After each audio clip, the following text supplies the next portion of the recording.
இவரே இவரோட அப்பா மேல மரியாதை மதிப்பு வச்சிருக்காரு. ஆனா இவரோட அப்பாவுக்கு தான் இவரோட தாத்தா மேல மரியாதை மதிப்பு இருக்கிறதா எனக்கு தெரியல. சின்ன வயசுல இவரோட அப்பா இவரோட தாத்தாவை ரொம்ப உதாசீனப்படுத்திருப்பார் போல தெரியுது.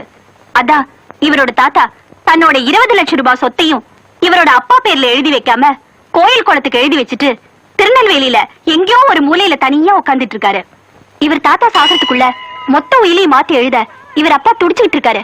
ஆனா இப்ப இவங்க அப்பா குடும்பத்துக்கு தாத்தா குடும்பத்துக்கு நடுவுல போக்குவரத்தே இல்ல. ரொம்ப வீம்பு பிடிச்ச தாத்தாவா இருப்பார் போல இருக்க.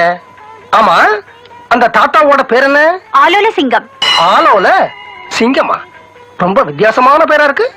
அந்த காலத்து சுதந்திர போராட்ட தியாகி, தேசிய உணர்வு ரொம்ப உண்டா. ஓஹோ, நீ கொடுத்த இந்த விவரங்கள் எனக்கு போதுமா? இத வச்சு இந்த காவி சட்ட கந்தசாமி ஒரு கலக்கு கலக்குறேன் பாரு. இனிமேதான் உன் தாய் மாமனோட சாமர்த்தியத்தையே நீ புரிஞ்சுக்க போற. பையன் விலாசம் என்ன?